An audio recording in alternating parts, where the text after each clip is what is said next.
AI, effort and money misplaced. The economics associated with the current AI development do not add up. Lots of money is spent, but little money is earned. While in the early days and innovation is important, hyperscalers can afford to keep throwing money away forever. They need money, work out how AI will earn money, and relies on inference. For some time, I have been intrigued by the amount of money being spent on model development and AI training compared to the investment in inference. Models enable, and every new model is attempting to open up some new capability, some new application. That's all good, but training is a huge cost that must be monetized for a long-term healthy industry. The only way to do that is with real inference. Inference adds value, and in some cases then can be turned into money. But today, the economics do not line up.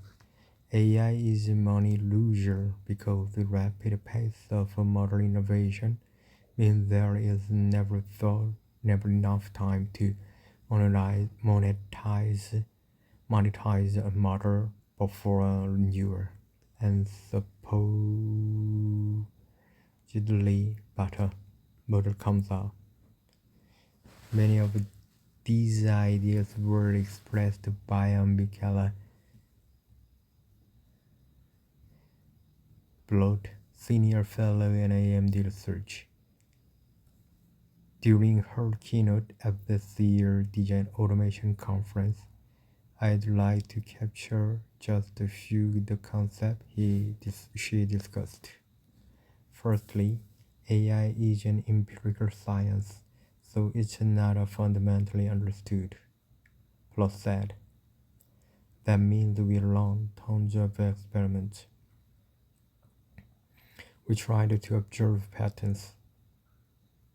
We try to drive the scaling laws, but we don't fundamentally understand it.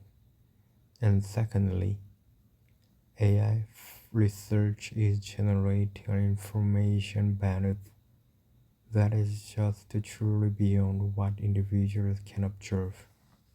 For example, there are more AI research papers than I can ever digest in a day. By the end of the day, what most of us do is follow our favorite AI researchers whom we trust, and they all have different viewpoints. That leads to a different belief systems with the bulls and bears, and that's particularly evident in this whole discussion around artificial general intelligence, AGI. The bull says AGI is possible through scaling models.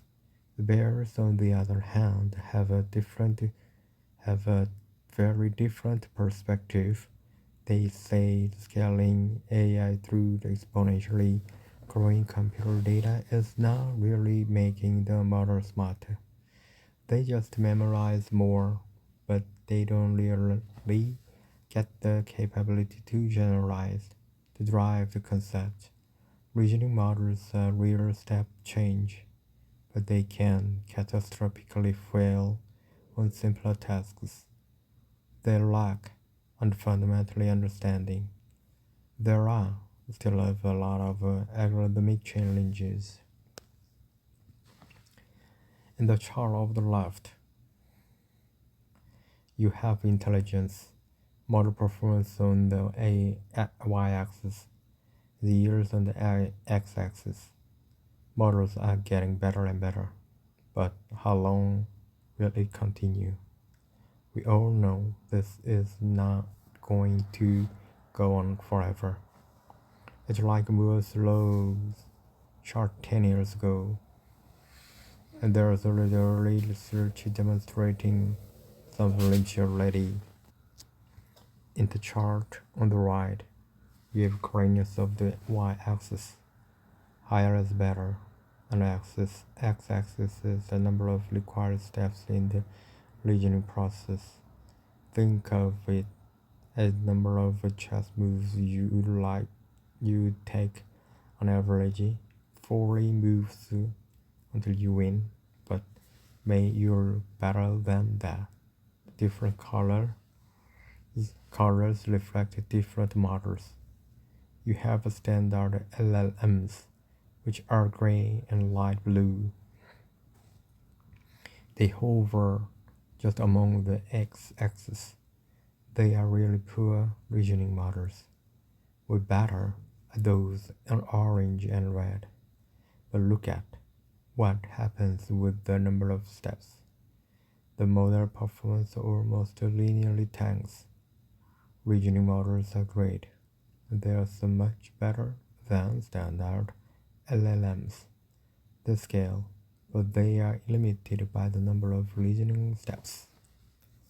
Plot moves on to talk about the fairness of the models and how there is a danger they are feeding on themselves at this point that leads to a decline in usefulness of them.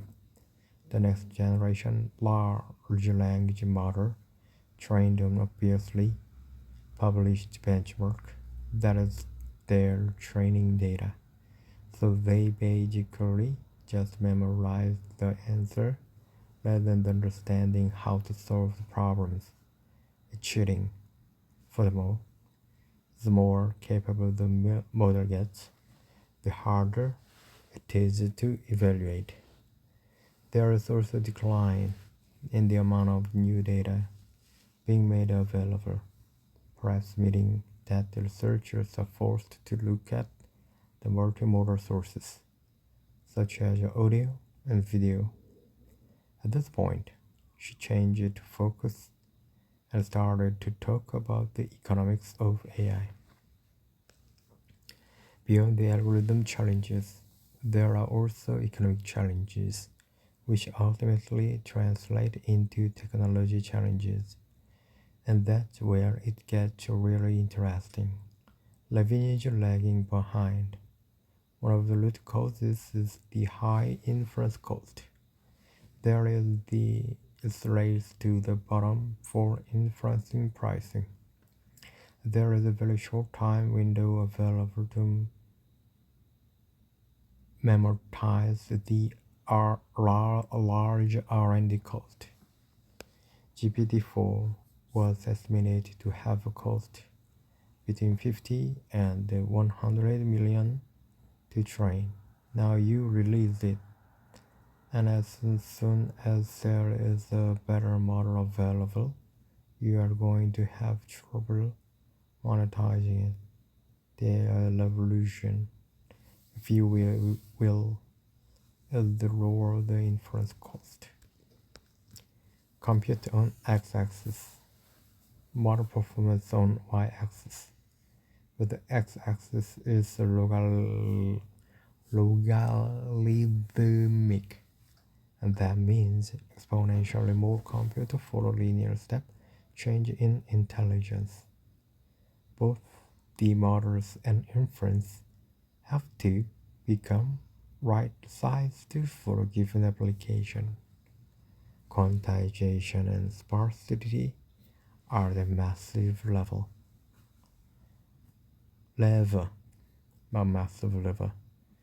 The biggest advantages will come from architectural innovations. We build custom inference accelerators where the hardware architecture is tailored to the specific of a neural network for a specific use case. So the hardware mimics the topology. Every layer is present. We allocate the appropriate amount of compute resources. Block introduced several concepts such as hardware mimicking data flow, having a solution with the exactly the right amount of parallelism, matrix multiplies the right size, and how these combined can get you close to 100% efficiency. That's a whooping 30 times between F32 and F4. We basically just adapt the algorithm to use low precision for significant energy efficiency while meeting the minimum accuracy target. Model accuracy depends on the data set, which is fixed. It depends on the data type, which is going to give you the missing the returns, and it depends on your quantization techniques. They have improved so much that the latest post-training quantization techniques are brilliant. And finally, zero sparsity, and the neural networks are very sparse. The sparse does map very well to matrix or vector-based compute units. You're gonna be very inefficient. But again, with data flow architecture, once you unload your neural network, you could sparse and trim individual corrections, so that makes it way more efficient. We have seen many companies follow similar steps to making inference solutions efficient, but that is only one half of the challenges. But the problem is the agility. The pace of innovation is accelerating. The time window that we have to customize the circuit is basically shrink down to nothing. We built end-to-end tools flow within our project. This is really automating quantization, sparsity, data flow generation, and training. What you get out of this is a netlist, which you can learn on FPG. But I believe that what is needed is a productivity booster. Being able to customize and optimize for specific workloads instead of building more general purpose devices. The biggest wave is yet to come, and that's in the embedded space. This is how AI is gonna to go truly a pervasive. Center stage is going to be the inference optimization that will get us to revenue generating AI deployment, and that will be the factor that will enable the AI revolution. Where do these tools come from? Digital automation today is more important than it ever was. I believe that to keep up with the rate of innovation, to provide the necessary agility, leveraging AI becomes a necessity in the future. While AI may be creating the problem, making the problem development move faster than solution creation.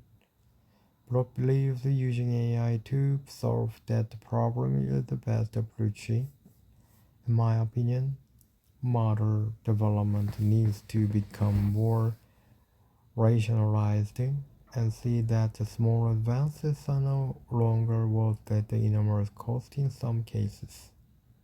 Pursuing a single line of advancement without looking for other possibility will lead to a suboptimal solutions in the future. Well, thank you. Today I read this article, AI effort and money misplaced. Thank you for your time. See you next time.